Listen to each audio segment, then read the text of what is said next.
everybody. Welcome to the Minimalist Podcast, where we discuss what it means to live a meaningful life with less. My name is Joshua Fields-Milburn. And I'm Ryan Nicodemus. And together, we're the Minimalists. We're here with Malabama. Hi, everybody. TK Coleman is here. What it is. Oh, man. Coming up today on this free public minimal episode, we're joined by Zach Bush, MD, a triple board certified physician who specializes in internal medicine, endocrinology, and hospice care. Today, we're speaking with Dr. Bush about a topic that many people are scared to death to discuss. We're talking about simplifying death. You can check out the full 3-hour Maximal edition of episode 362, where we and Dr. Bush answer 4 times the questions, and we dive deep into several simple living segments. That full private podcast episode is out right now at patreon.com/theminimalists. Your support keeps our podcast and YouTube channel 100% advertisement free, because, say it with me, y'all, advertisements suck. Malabama, where you want to start today? Let's start with a question from Sarah in Savannah, Georgia. My name is Sarah, and I'm a Patreon supporter from Savannah, Georgia. I was calling to ask Dr. Bush if he might be able to give some sort of insight into how those that are in the active dying process are seemingly effortlessly able to let go of possessions, of regrets, fear, just really anything that keeps them from being in the present moment. I've been a caregiver for over 20 years and have had the honor of caring for those who have passed. And I am just in awe of how they are able to release everything and just be in that present moment. And if possible, I would love to learn that skill. Zach, I'm reminded of the title of our last Netflix film was called Less Is Now, which is a play on the Mies van der Rohe, Less is More. But the thing we wanted to convey there is it's impossible to sort of cling to the now, although we always try. The clinging always happens with the past, or we're clinging to some idealized version of the future. And I'm reminded of one of my favorite philosophers, a guy named Kapil Gupta. And he said, I wish everyone would have a near-death experience every 6 months so they would know what it's like to truly live.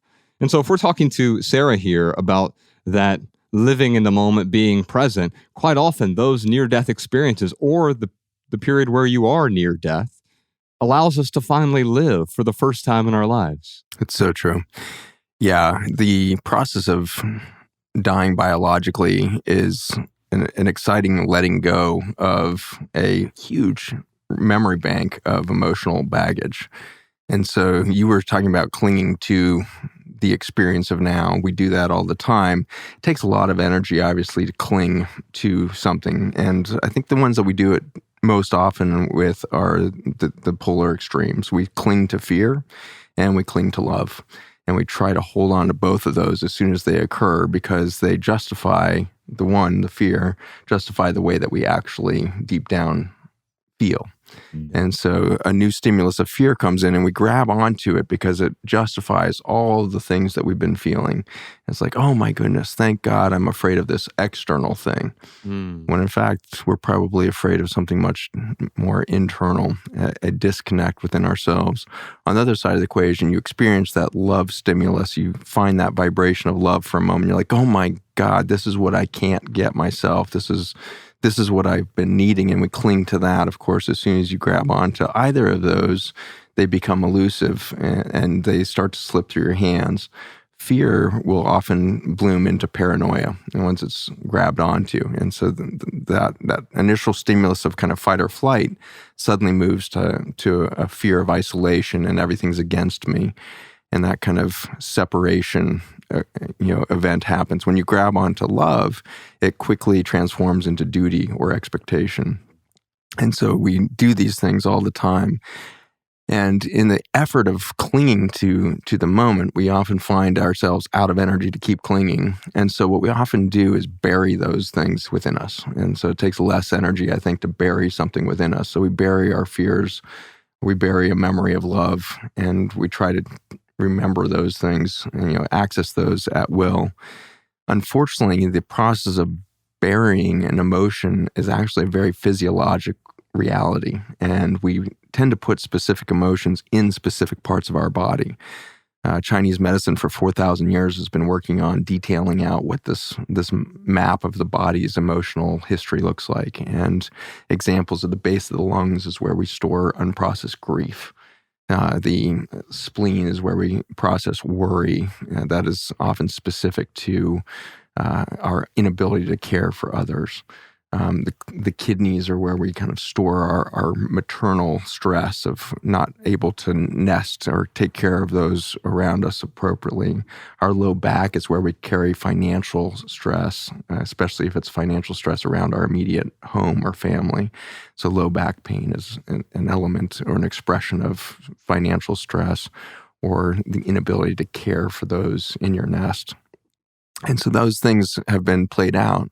And so what our caller's referring to here is in witnessing somebody in the dying process, they suddenly start letting go of these buried phenomena that have kept them in a fearful / love-deprived state over their lifetime. And they've manifested all kinds of dis-ease, pain, fatigue, disorders, diseases in that manifestation of all of this buried treasure within them, it seems.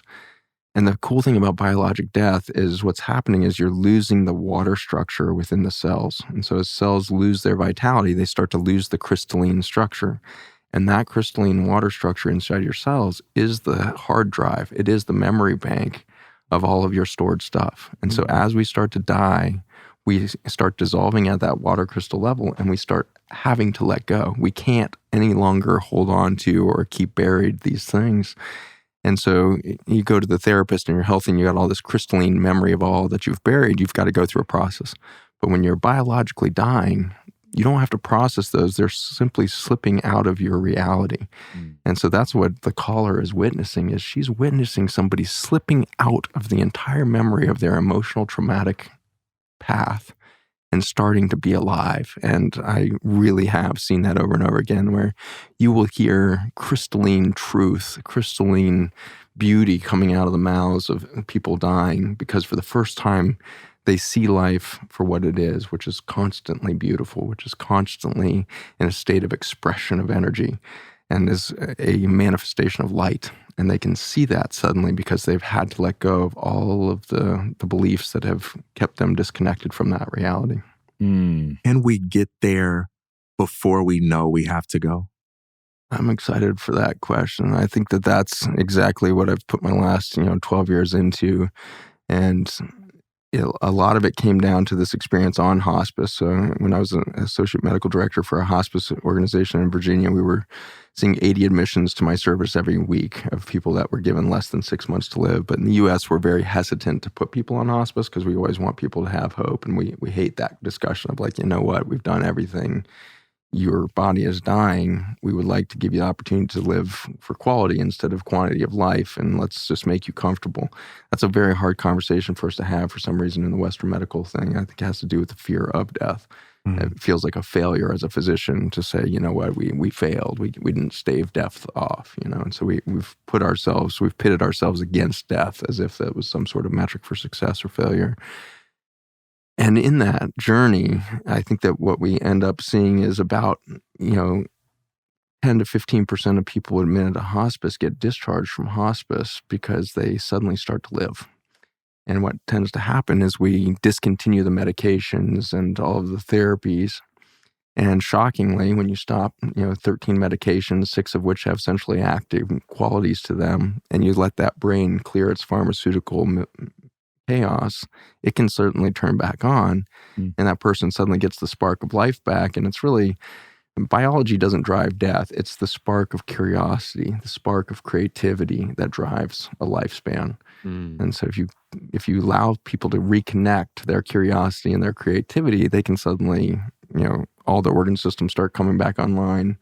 6 months later, they have to be discharged from hospice because they're not dying fast enough. And then 3 years later, they die of something else and, peacefully in their bed or whatever, So the exciting thing is, to answer your question, is in that moment of starting to be alive, you don't have to die. And so death is an opportunity for us as a species to come into a state of vitality that just doesn't tend to invite itself in our current social constructs. our current behavioral patterns are keeping us from this life within the body. And so sometimes it's the invitation of death that gives us the opportunity to live.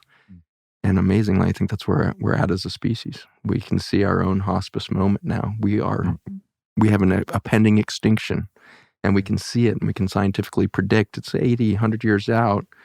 That's a pretty short lifespan for a species. So we're on our hospice moment. So can we do what you just asked? Can we start to live?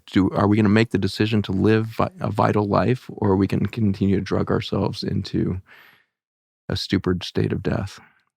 Is there like a practice or routine or something that can help us release the crystallization that you were talking about? Because like, if I was to answer Sarah's question, I would have been like, oh, for me, meditation helps me live in the moment, and it's all up here.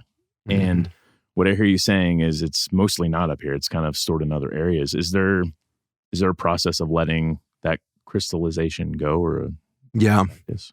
Yeah, you're talking about detoxing the memory bank, basically. How do we detox the memory bank of the human body from these emotions? There's a whole host of avenues into this. There's not one prescription at all. Mm. I find that if I was going to have to say one thing, it would simply be nature. I thought you were going to say ketamine. Somebody, that's the Los Angeles answer. That is the LA answer. I didn't even know about ketamine treatments until moving to LA. Anyway, I love the answer of nature. That's great, man. That's how nature is spelled in Los Angeles. In Los Angeles, K-E. Yeah. Oh shoot! It's also like the 6-letter word for God. Yeah. But right. Anyway, so the ketamine experience is ultimately one. Anybody doing any plant medicine tends to come back with a story of like, oh my God, I saw nature and I was one with it. Yeah. And so whether you need the plant medicine to show you, smack you upside the head and be like, dude, idiot, you're from me. Yeah. Or you simply just go out in nature and spend 3 days backpacking in the wilderness or surfing or whatever it is that's going to float your boat out there. The detox happens almost immediately because to stay in the vibrational memory of your traumatic emotional past, you cannot be present. Mm-hmm. And a tree refuses to let you be anywhere but right now. Yeah. And so my favorite pastime, I think, if, in that nature experience, if you're just feeling completely overwhelmed with life, if you're feeling so heavy with the emotional burden that you're currently carrying, lay down on your back in ideally like mid-morning, like 10 a.m. or mid-afternoon, lay down on your back under a tree and look up through the branches and leaf patterns at a sky with, combination of blue sky and white clouds moving by, and feel the tree and the patterns of light that occur through those branches, the way that they create these fractals and these quantum kind of relationships to the light behind them, are a neurologic reprogramming deep within the body. And the body is going to start to remember an original math. And that's really what nature does. It's basically a tuning fork that's humming these original mathematical frequencies. And for that, we remember who we are. And for that, we remember the original math of your liver, of your lungs, of your spleen. And your organ system can start to let go, tune out the memorial of your emotional reality and come into this present moment. And at this time of death that the caller was talking about, you're in this extraordinary transition where you're moving from a finite biologic expression of an infinite being. Okay, so the infinite being, some people would like to call a soul.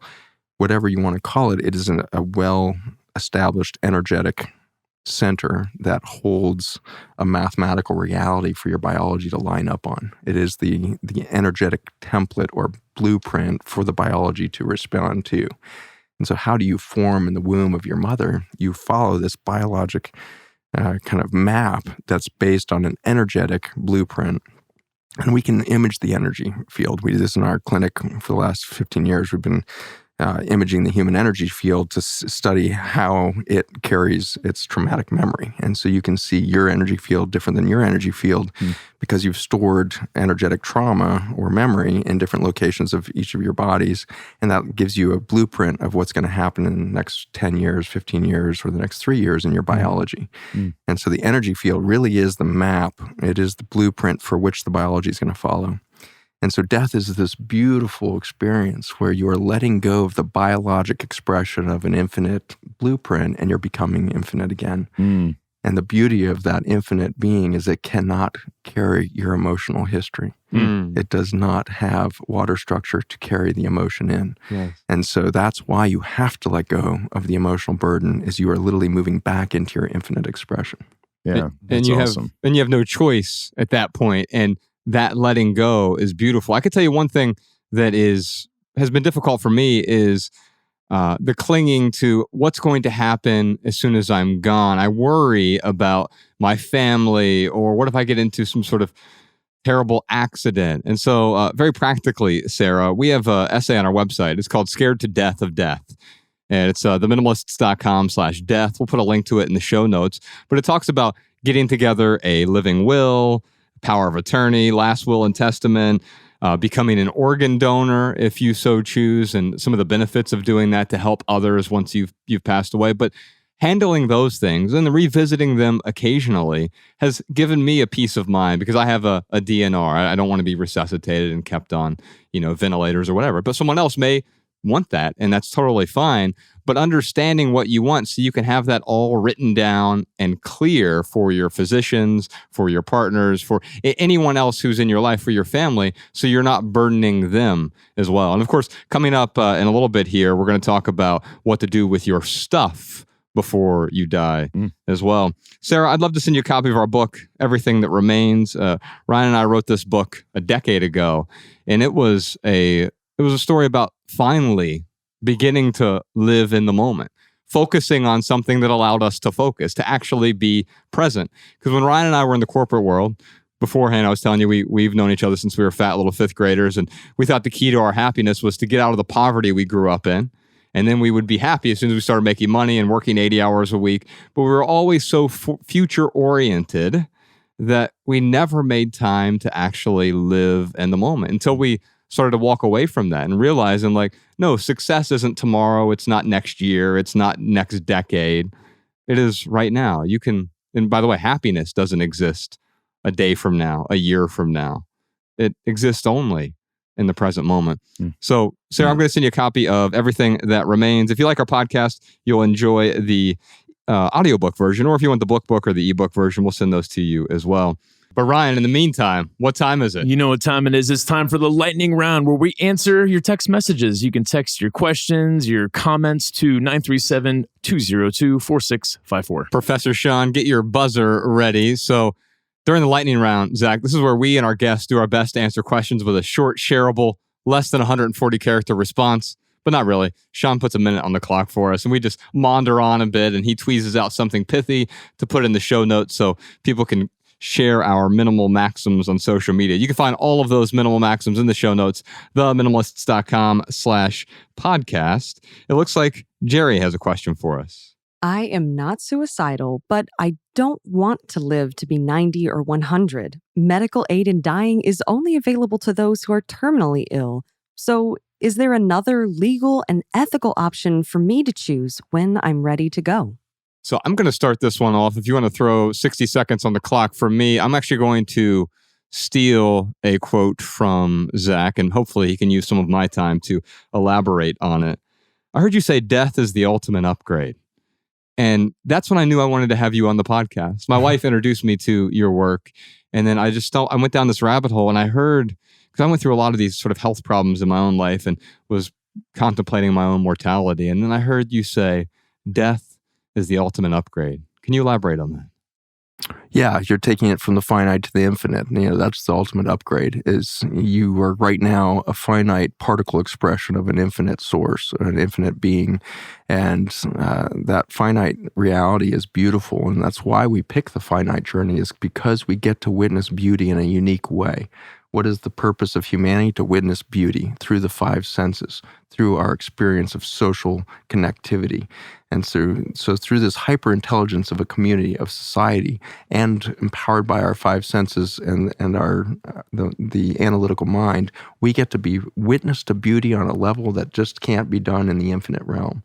And so we choose a finite lifetime so that we can see the beauty of nature, so that we can see the beauty of the fabric of reality.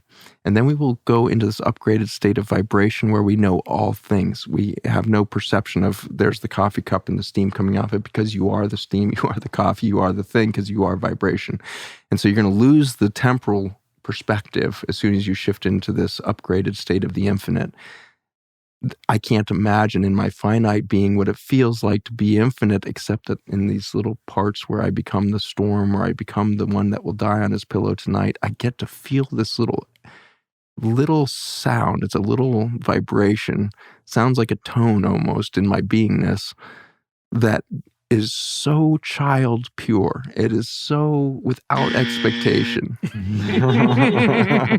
If you know Zach Bush, he's terrible at short answers. I love it. Yes, death is the ultimate upgrade. Ryan, let's. You got something pithy for us? Yeah, my pithy answer is the experience of life cannot exist without the looming promise of death.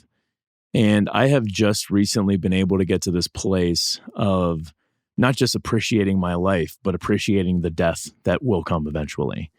And I'm telling you, like, when you can get to a place where you can say, thank you, life. Thank you, death. Thank you, life. Thank you, death. I fear death so little these days because I can appreciate both of those things. And what I'll say, to this answer of, or this question of how do I off myself at 90 years old is appreciate the life you have. You have no idea how you're going to feel at 90. You have no idea. So just appreciate the life while you have it and find a way to appreciate the death that will come. We were talking about earlier today that life confers death, right? And understanding that enables us to accept both as though they are the same thing. Yeah. TK, you got anything pithy for us? Oh, man. All right. I have here, life and death are best taken one day at a time. I think if you try too hard to make strong predictions about a future moment, you'll psych yourself out of the present moment, which is where all of your power, your wisdom, and your creativity is. But not only that, when you say something like, hey, I know for sure I don't want to be around when I'm 90, you're not only presupposing that you'll actually be in a position to make that choice, right? Like maybe you really want to do the 50s and 60s and the 70s, but not the 90s. Who says you get to do the 50s, 60s, and 70s? So you not only presuppose that you have the power to make that choice, but you are also attaching yourself to an idea about the future that's based on someone who knows nothing about what it's like to be 90. Maybe you can be the person to reinvent people's understanding of how beautiful life at 90 can be. So for me, I would say instead of trying to figure out when I need to die, I would try to figure out how to live in such a way so that when I do die, the impact that I leave is inextinguishable. Let's check in with our Patreon live stream real quick. Malabama, is anyone asking some questions for Dr. Zach Bush while we have him here? Yes, we have a question from Ella. She said, my mom died a few weeks ago, and she's given us a few signs that she is on the other side. But I feel like I'm depressed, even though I know only her physical body has died.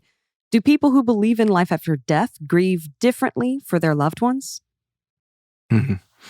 Yeah, I would also just welcome you to let go of the concept of depression. It's an overused word, overused concept, and it's often supplants something much more real, which is the word you did use, which is grief there. So you're experiencing grief right now, and there's many layers to it, and it's beautiful in the way in which grief unfolds in the physiology. And so I would invite you to feel everything that you are feeling without labeling it. And move into that sensation of what it feels like for your mother to transition out of the body. And regardless of your belief of what's happening on that other side, you experiencing the feelings and acknowledging them, and then reflecting on what beauty your mother had in your life that would have triggered that emotion, is your journey into a really free state with your mother's passing. Wow. Let's do one more from the live stream. We have another question from Kathy.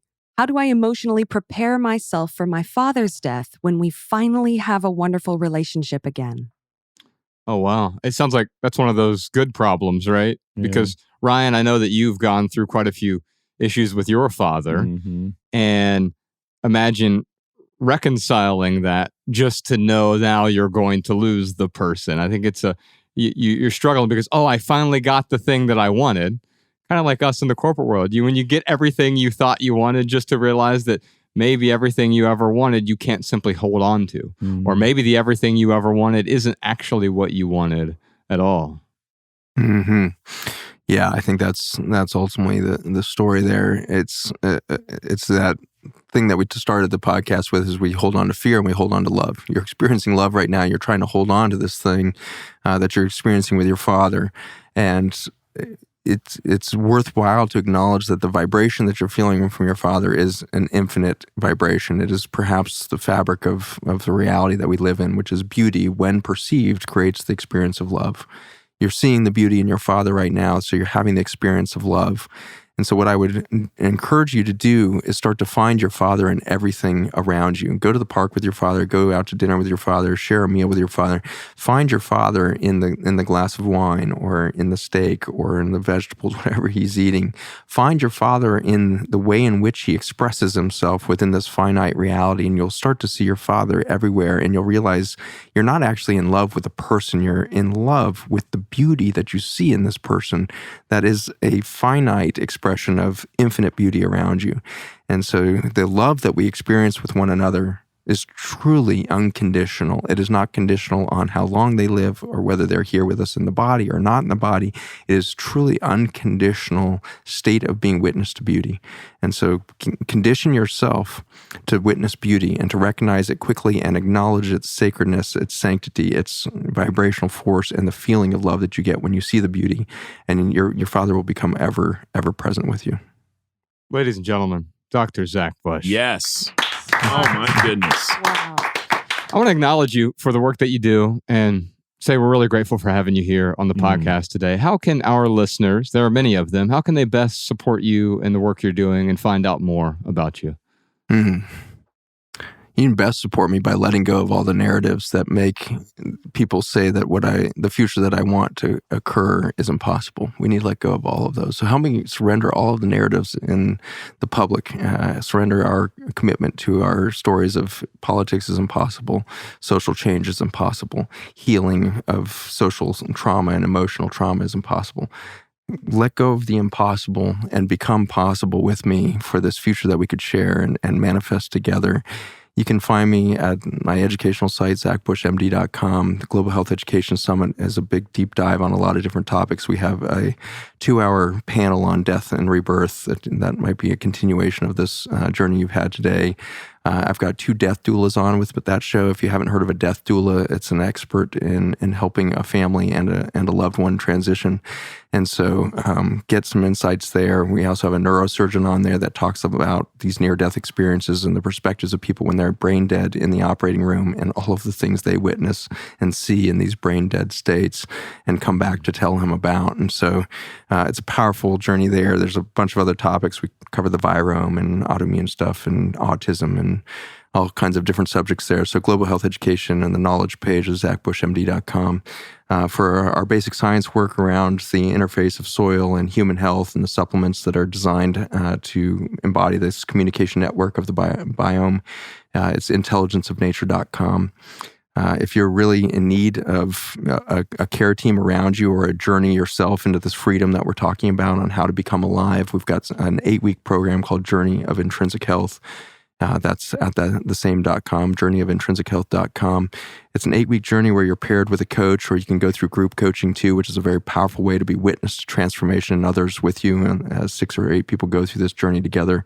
And the journey is really finding you into your own freedom so that you can start to become that alive state, that vibrational state that we're expressing in this one. So you can keep looking for many other ones. You can follow me on social media if you want, but I encourage you to really engage the websites, because ultimately community is where we're at. Journey of Intrinsic Health actually has an app that we've created, a community app. And so there's ways in which user groups are being spawned after the 8 weeks. People are creating their own user groups in communities and around special interests and things like that to create the future that we all want. We'll put links to everything you just talked about in the show notes. You can find all of those at theminimalists.com/podcast. Alabama, we got a bunch more to talk about on the private podcast today. We're going to do a home tour. Ryan and I will argue about something, I'm sure. No, we won't. Yes, we will. You're going to have to speak about Ryan's death later. No, we got a lot more to talk about. But Alabama, what do you got for us first? Here's a minimalist insight from one of our listeners. Hey everyone, my name is Colleen and I'm from Mechanicsburg, Pennsylvania. I'm reflecting on the episode on kids stuff, and I thought that I would share a tip that has allowed me to keep my sanity as an expecting mother and having to be dressed every single day of my life. About 2 years ago, I transitioned to a minimalist wardrobe that included 6 of the same black dress. But when I selected the dress, I had in the back of my mind that it would be nice if, since we were eventually going to be adding another child to the family, it would grow with me, so to speak. This ended up working out since honestly the style that I liked anyway fit the bill. But with that said, I am now 7 months pregnant and carrying larger than expected. And these dresses still are my main wardrobe staple. I feel like that the maternity clothes money grab is something that we need to change. So this was my solution to that problem.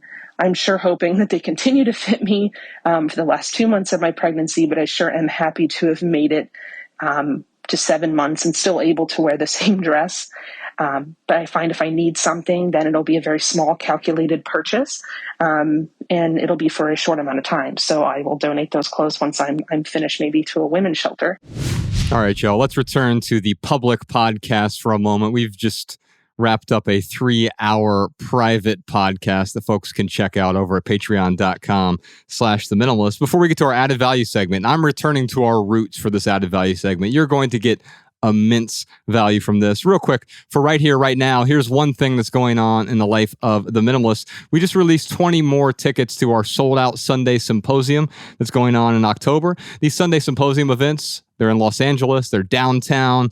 We're hanging out with y'all. We're giving out hugs, a lot of hugs. Well, 200 plus hugs. Only 200 people are able to make it into the venue because the venue only seats 200 people. So are these intimate events where we talk to you, not in a preachy way, but to help understand some truths that are profound to each of us. And so these are different from our typical tour stops. We meet together. It's kind of like church, but not like church at all. We're not preaching to you. We're not converting you to anything. It's certainly not a cult. Our very first one, we had Amanda Montell there, and she made sure we weren't starting a cult, right? Which was beautiful. We had Ella, my daughter, at the last one. She gave, and it was her first time on stage, 9 years old, nailed it there. Now she may start her own cult. Yeah. I'm following her. Yeah, me too. Yeah. I think she's found some truths. It's called Sunday Symposium. We have special guests. We have music. We have a special time together. Half the tickets are free, half are paid. And it's a sold-out event, but we just released 20 more free tickets. You can find those right now. Get there today because they will sell out on the first day because they're free. SundaySymposium.com. If they do sell out, please get on the wait list so we can let you know if someone's giving up their tickets. We'll welcome you in there.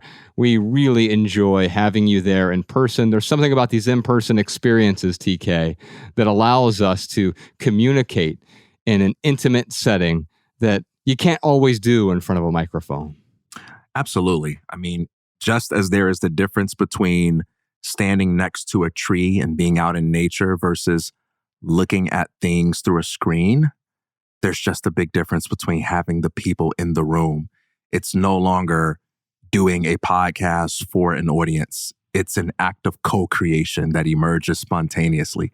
And it's so cool. It's so fun. And there's no other way to describe it than that it's just a celebratory dance of energy. Like, you gotta be there. Like Frank Sinatra says, be there. And these are the smallest tour stops we've done in years because we're intentionally keeping this small, just 200 people. If you do want to buy a ticket, you're welcome to do that. SundaySymposium.com. That helps us pay for the venue. TK, Ryan, and I all lose money on this event. We make sure all the staff is paid, the venue is paid, etc. but we're trying to create this experience for you in person. If you're anywhere in Southern California, join us October 30th or any of the future events. You can get on the wait list if it is sold out. SundaySymposium.com for our added value this week. Guys, you probably saw this. We were at the green room at Sunday Symposium. I just bought this for our studio and I tested it at my house as well. This is a CO2 meter. It measures other things as well, like temperature and barometric pressure and humidity and all those other things, which are interesting. But I've been getting these weird headaches for the last month and a half, and I couldn't figure out why. And I think I've cracked the code because the guest house that I live in, I usually keep it very sealed up, right? I'm just constantly breathing all the time, heavily, just hyperventilating whenever I'm by myself. Hey, don't kink shame me, Ryan. Hey, man, whatever you're into, bro.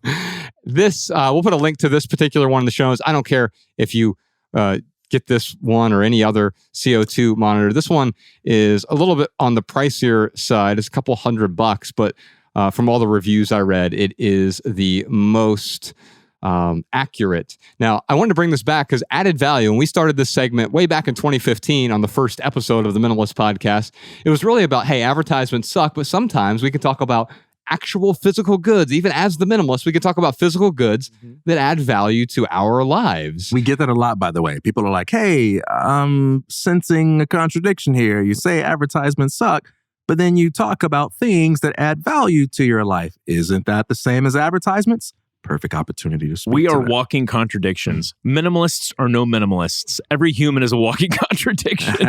Amen. Now, what I'll say is this is not an advertisement. Advertisement would be if this company, which is called SFA Aeronaut 4, I have no idea who they are. They're not paying us to talk about this product. And if they did, it'd be hard for me to give an unbiased review because what if it breaks? What if it sucks? What if I didn't like it, but now I have to talk about it? Or when I listen to my favorite podcasts and they're talking about McDonald's or Coors, I want to throw up onto my device because I'm like, what are you doing? You're just propagating this poison because I'm guessing you don't actually get value from those things. Or even if they do, now they're being paid to talk about it, right? I'm not being paid to talk about this. We'll put a link to it in the show notes. You're welcome to check it out. I don't care if you have a CO2 meter or not. Here's what I realized, and I'm realizing it here in this room. You look at this, if you're watching the video version of this, our current CO2 level is 2,100. Now, outdoor air is around 400. Acceptable, healthy, breathable air is below 1,000. And then it gets into the yellow range. We're high into the red range. As soon as you get above 2,000, that means the CO2 level in the studio, which when I first came in here this morning was about 500. Great air quality. Yeah. What's happening though, Ryan? There's a million people breathing right now. I told you to stop breathing. I'm wondering, is there a way, can we bring oxygen tanks in? I'm serious. Bring oxygen tanks in here and like release oxygen into the air to counter this. Because what I noticed is when we came back from break, we let all the air conditioning out. I'm sweating down my back, which is fine. I mean, it's harder for me to concentrate, but I'm wondering, it's because as soon as we close the windows, it gets right back up. Yeah. So what we do is we open the windows and this goes down because we're letting the oxygen in. The answer to your question is I don't know if we could bring something in that would not add noise to the podcast. I'm just talking about like when it gets to a certain level during the break, we can just turn the oxygen on. We'll look into it maybe. Yeah, I don't know. But here's what I noticed. My sleep is now better because all I had to do is crack some windows. And all of a sudden, when I first turned this on, it was 2,300. And where I lived, I just opened a few windows and within half an hour, we're back to outdoor levels. And so a friend of ours, Jeff Saris, who's our web developer, he was telling me about this, like, people who are often sick in their homes because we're trapped in our homes all the time and we're breathing all of this stale air, which made sense to me intuitively. I don't know why I never thought about this before. Why haven't I ever thought about the level of CO2 that is in my home? Is it a dangerous level? Is it safe? Well, now I know, and I can bring this around anywhere. I put it in the green room. Our green room was fine. I could put it here in the studio. Studio is fine for a while until we're all in here for 3 hours, breathing in or breathing out all the CO2. Another thing you can do is adding plants to your home that will obviously take in the CO2 and allow you to breathe in more oxygen. We need plants in the studio. There you go. I hear you're an industry plant. Hey, so right now, windows are closed. The air is off. What if we kept the windows closed we turn the air conditioning on, what would happen to those CO2 levels? It would improve slightly, but not nearly as much as if you just opened up the windows. Right. Because we're letting some out, but just not enough. Yeah, you're not going to be getting enough fresh air. And so you want that outdoor air. And you can do it really easily. I mean, and it's free too, to simply open up your windows. All of a sudden, you're now breathing oxygen. So if you're dealing with headaches or any sort of chronic illness from being trapped inside an office or whatever, getting a CO2 meter to just figure out what is the CO2 level of where I spend most of my time. It could be your desk. It could be in your home. It could be in your garage. It could be in your car. That's another thing. I brought it in the car on the way down. I realized I don't want to recycle the air in my car. This was off the charts. As soon as I hit that button, this brought in the air from the outside. This went back down to outdoor levels immediately. I do not take for granted that, like, I'm not that sensitive to things. Like, I really appreciate that. Josh is like, oh, it's 2100. It could be 2100 or 500, and I feel the same. And I don't want to take that for granted because I'm sure my body will eventually stop processing things the way it processes. But yeah, I could also eat a bucket of nails and like digest that just fine. Yes, but it could. That's what happened for lunch, actually. Oh my gosh. What can happen here, though, is it could be contributing long term to some sort of chronic illness that you're not experiencing acutely right now because it's the build up over time. And so, yes, I might be more sensitive than you, but in a way, I'm simply the canary in the coal mine. And there is danger right around the corner for you, just like everyone else. Like, if you don't have any oxygen, at some level, you're going to die, Ryan. Speaking of, I need to wrap this up because I need to breathe some oxygen. Let's play you out with a song. This one is called Death with Dignity. It's from my favorite Sufjan Stevens album. He's one of my favorite artists. This album is called Carrie and Lowell, and the song is about forgiving so that you can let go, even when you want to cling. One of my favorite lyrics from the song is, I forgive you, mother. I can hear you, and I long to be near you, but every road leads to an end. That's awesome. And so as we end this episode, thank you so much to Dr. Zach Bush for joining us. You can check him out. We'll put a link to everything that he's working on in the show notes. By the way, TK, we got a bunch more surprise questions on the private podcast this week, like, how can we avoid burdening our loved ones with our leftover stuff when we die? Does Dr. Bush believe that we have souls that exit our body when we die? What are 12 things the minimalists own that aren't very minimalist? Plus a million more questions for Dr. Zach Bush and the Minimalists. And if you want to hear all that, Alabama, tell them what to do. Check out the Minimalist Private Podcast. Visit patreon.com/theminimalists or click the link in the description to subscribe and get your personal link so that our weekly Maximal episodes play in your favorite podcast app.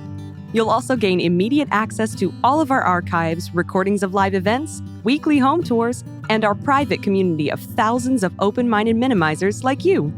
You can comment on this episode at youtube.com/theminimalists. If you have a question or listener tip for our podcast, give us a call, 406-219-7839, or email a voice memo to podcast@theminimalist.com. Follow The Minimalists on TikTok, Instagram, Facebook, and Twitter @The Minimalists. And to get our podcast show notes in your inbox, sign up for our email list at theminimalists.com. Thank you, Alabama. That is our show for today.